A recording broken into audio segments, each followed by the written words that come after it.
India கூட்டணியில் தாவேகா இடம்பெறாது அப்படின்றதான் திரு மாதவ நாராயணன் சொல்கிறது. அதில் குறிப்பாக அது ஒரு ஸ்ட்ராட்டஜிக்கலாகவே பண்ணுறாங்க. பிஜேபிக்கும் நல்லபடியாக இருக்கணும், காங்கிரஸுக்கும் நல்லபடியாக இருக்கணும், அதுக்கு இடைப்பட்ட இடத்துல கொஞ்சம் காங்கிரஸை ஹிட் பண்ணிகிட்டே இருக்கலாம் அப்படின்ற மாதிரியான துணியில் தான் இருக்காங்கன்றாங்க. அப்படி தான் அதை பார்க்கணுமா? இல்லை, அப்படி தான் பார்க்கலாம். அதற்கு வலு சேர்ப்பது மாதிரி சார் சொன்ன கருத்துக்கு வலு சேர்க்கிற மாதிரி நான் 2 தரவுகளை சொல்கிறேன்.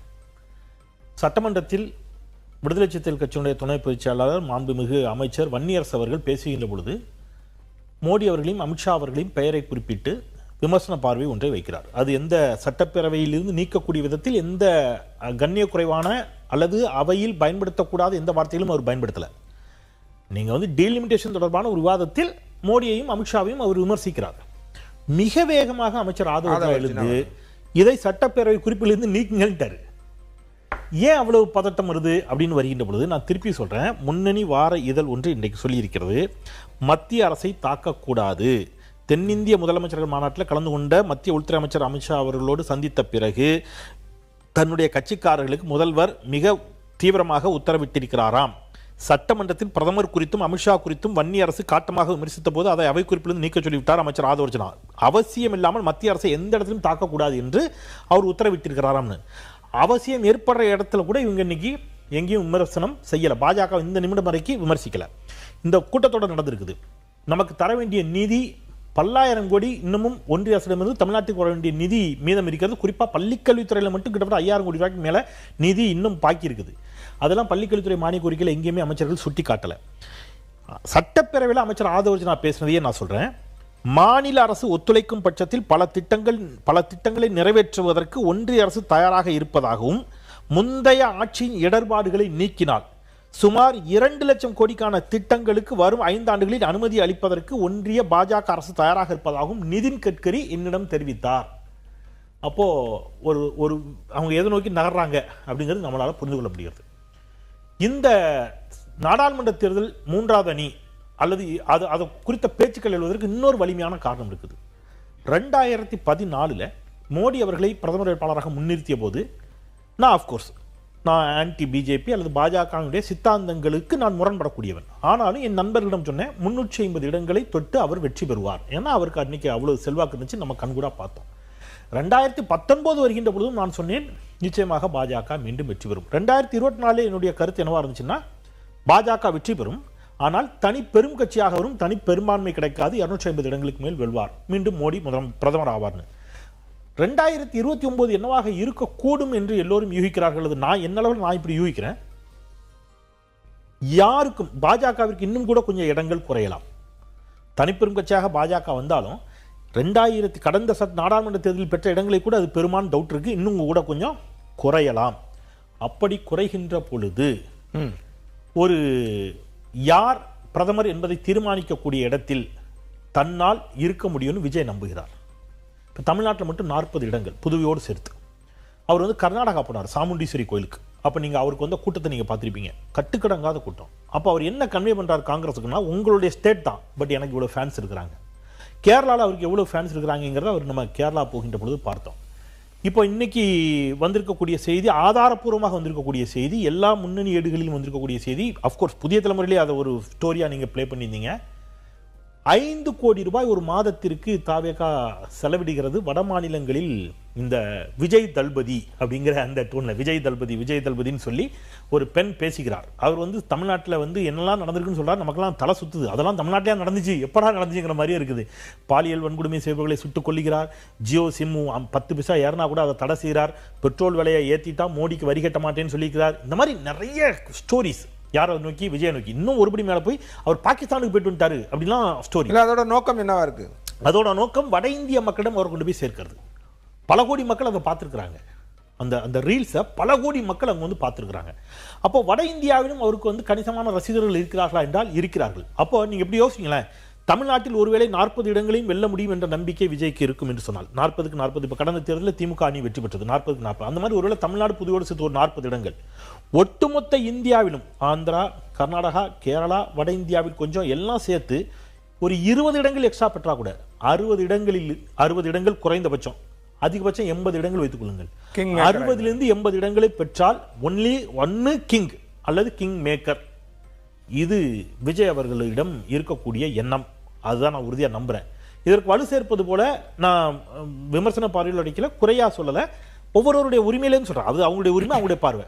அவர் ஜோதிடத்தின் மீது நம்பிக்கை கொண்டவர், எல்லாருக்கும் தெரியும். அவர் முதலமைச்சர் ஆவார் அப்படிங்கிறதையும் அந்த ஒரு ஜோதிடர் சொன்னாரு, அதையும் அவர் உறுதியா நம்பினார். அந்த ஜோதிடர் பிரதமர் அவர் பிரதமர் ஆவார்னு சொல்லியிருக்காரு. அப்போ அவருக்கு ஒரு நம்பிக்கை இருக்குது, நமக்கு ஜோதிடத்தில் ஒரு வாய்ப்பு இருக்கிறது, தான் பிரதமர் ஆவதற்கு என்று நம்புகிறார். காலமும் சூழலும் அதற்கு கனிந்திருப்பதாக அவர் நம்புகிறார். பாஜகவிற்கான இடங்கள் குறையும் என்று அவர் நம்புகிறார். இன்ன பிற தென்னிந்திய மாநிலங்களில் அவருக்கு கொஞ்சம் ஆதரவு இருக்குங்கிறத நம்புறார். அப்புறம் நான் என்ன நம்புறேன் அப்படின்னா, நிச்சயமாக ஒரு தமிழர் பிரதமராகக்கூடிய ஒரு வாய்ப்பு வந்தால் ராகுல் காந்தி குறுக்க நிற்க மாட்டார் நான் நம்புறேன். ஏன் குறுக்க நிற்பார்னு நினைக்கிறீங்க? இல்ல அது அதிகமாக தான் சொல்லணும். இல்ல நிற்க மாட்டார், நான் உறுதியாக நம்புறேன் சார். வரலாற்று ஏன்னா திமுக மீது இவங்க அந்த குற்றச்சாட்டை காலங்காலமாக வச்சுட்டு இருந்தாங்க. ஐயா ஜி.கே. மூப்பனார் அவர்கள் பிரதமராவதை வந்து திமுக தடுத்துருச்சு, ஒரு தமிழர் பிரதமராக தடுத்துருச்சாங்க, தெரியல அது என்ன நடந்துச்சு. அப்படி ஒரு வாதத்துக்கு வச்சுப்போம், வாதத்துக்கு வச்சுக்கிட்டா சிதம்பரம் கூட அந்த பேச்சல வேட்டி கட்டிய தமிழர் அப்படிங்கிற மாதிரி சொன்னாங்க. அப்போ இந்த வாட்டி அந்த அதே தவிர காங்கிரஸ் செய்யாதுல்ல சார். அவங்களுக்கு காங்கிரஸ் கட்சியா ஒரு தமிழர் பிரதமரான்னு வருகின்ற பொழுது தமிழர் பிரதமர் ஆவதற்கு தான் காங்கிரஸ் கட்சி முக்கியத்துவம் கொடுக்க வேண்டும் அப்படிங்கறதை நான் வந்து வலியுறுத்துறேன். அதிகமா இதெல்லாம் வெறும் யூகங்கள், அதுக்கு பதில் சொல்லவே முடியாது. அது அவரோட யூகம், ஸ்பெகுலேஷன், ரொம்ப எக்ஸாஜரேஷன். சரி, அது ஸ்பெகுலேஷனாவே இருக்கட்டும். இது முதல்ல வந்து என்ன அத்தைக்கு மீச முளைக்கிற மாதிரி நடக்குது. இது செய்திகளா நிறைய பாக்குறோம். எந்த செய்திகள்? அதெல்லாம் வெறும் நேரேஷன் இருக்குல்ல, இல்ல ஜூனியருடன் வந்ததெல்லாம் அதெல்லாம் ரூம், அதுக்குள்ளே போல அதெல்லாம் ஆதாரம் எல்லாம் சொல்ல முடியாது. வட இந்தியால 5 கோடி ரூபாய் மாசம் செலவு பண்றதுக்கு என்ன ஆடிட்டட் ரிப்போர்ட் காட்டுங்க. நீங்களே ரூமர் பாஸ். உங்க கருத்து இல்ல, ஒரு சின்ன குறிப்பிட்டு மன்னிக்கணும். இல்ல, இதை நீங்கள் தலைப்பாக எடுத்த காரணத்தினால் இந்த தலைப்பின் மீதான கருத்துக்களை தான் சொல்ல முடியும் இல்லையா? நம்ம வேற ஒரு கருத்தை சொல்ல முடியாது. இது ஸ்பெகுலேஷன், யூகம் அப்படின்னு சொன்னா இதுதான் நீங்க ஒரு தலைப்பு எடுத்துக்கிறீங்க.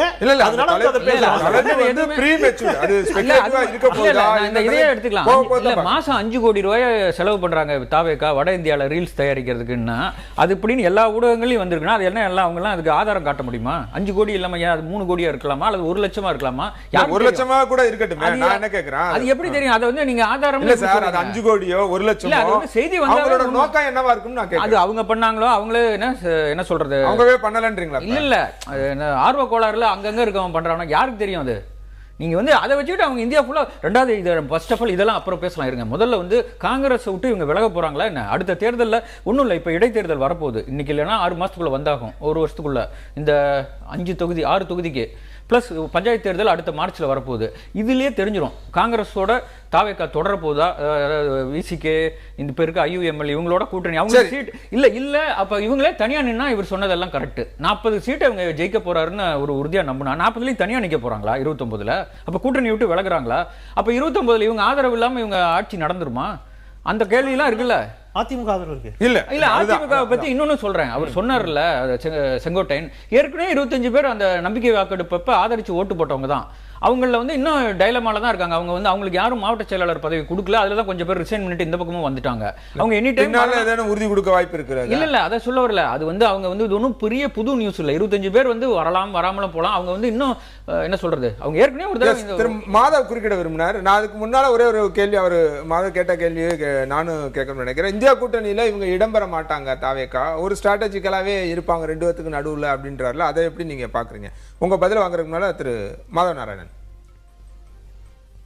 இல்ல, அதாவது நீங்க இப்போ சொன்னதுக்கே எனக்கு ஒரு ஆதரவா நான் சொல்ல முடியும். அதாவது இப்போ பீகார்ல ஜனதா தள் யுனைடெட் இருக்கு, தெலுங்கு தேசம் கட்சி இருக்கு. அந்த மாதிரி ஒரு ஸ்டேட்டஸ் தனக்கும் வந்தா, அது யாரு வந்தாலும் தனக்கு உள்ள செல்வாக்கு குறையாம இருக்கிறதுக்கு விஜய் முயற்சி பண்றாருங்கிறத பத்தி சந்தேகம் இல்லை எனக்கு. அதாவது அவர் தனக்குன்னு ஒரு தனிப்பட்ட முறையில அவர் ஒரு இடம் செல்வாக்கை நிலைநிறுத்திக் கொள்வதற்கான எல்லா முயற்சிகளையும் செய்கிறார், அப்படி புரிஞ்சுக்கலாமா? ஆமா, அது ஒண்ணு. ஆனா கூடவே பார்க்க வேண்டிய விஷயம், அது திரு செந்தில் கொஞ்சம் மிகப்படுத்தி தான் சொன்னாரு. ஆனா அவரை சொன்ன மாதிரி இது ஒரு சினாரியோ, நீங்க ஒரு தலைப்பு இப்படி வச்சுட்டீங்கன்னா அப்படித்தான் பேசி ஆகணும். ஆனா அதுல கூர்ந்து கவனிக்க வேண்டிய விஷயம், திரு விஜய் வந்து தமிழ் இன சார்ந்த ஒரு கருத்துகளை அவர் வெளிப்படுத்தல. தமிழ்நாட்டின் வெற்றியும் முன்னேற்றமும் முக்கியம்னு கருதுகிறாரு ஒழிய, இப்ப காவிரி பிரச்சனையில பாத்தீங்கன்னா அவர் வந்து ஓரளவுக்கு தோழமையோட தான் அணுகிறார் கர்நாடகத்தை. அதை நம்ம கவனிச்சு பார்க்கணும். அதோட அடிப்படை வியூகத்தையும் பார்க்கலாம். நம்ம அவர் செல்வாக்கு இருக்கு, கேரளத்துல இருக்கு, கர்நாடகத்துல இருக்குன்னா நாளைக்கு மக்களவை தேர்தல் நடக்கிற பட்சத்துல அவருக்கு நியூசன்ஸ் வேல்யூ, அதாவது ஒரு 20,000 வாக்கு கூட 10 சீட்டுல இருக்குன்னா அதை வச்சு அவர் அரசியல் ரம்மி ஆட முடியும். அதை அவர் மறந்துட மாட்டார். அதற்கு சேர்ந்த பரப்புரையோ அல்லது இன்ஸ்டாகிராம் ரீல்ஸோ எதுவா இருந்தாலும் அதை அவர் பண்ணறதுக்கு உள்ள சாத்தியக்கூறு நிறைய இருக்கு. பணபலமும் நிறைய உண்டு. தாவேகா ஆதவ் அர்ஜுனாவும் இருக்காருன்னு நம்ம கவனிச்சுக்கணும். லாட்டரி பணம் எங்கேருந்தோ செயல்படக்கூடிய சாத்தியக்கூறு இருக்கு. அதனால அது எல்லாத்தையும் நீங்க பாத்தீங்கன்னா பாரதிய தெலுங்கானா ராஷ்டிர சமிதி எப்படி பாரத் ராஷ்டிர சமிதி ஆயிச்சோ அதே மாதிரி தமிழக வெற்றி கழகமும் மற்ற மாநிலங்களிலும் தன்னுடைய பாதிப்பை ஏற்படுத்தக்கூடிய அல்லது ஒரு செல்வாக்கை கூட்டக்கூடிய ஒரு சாத்தியக்கூறு இருக்குன்னு தான் சொல்லணும்.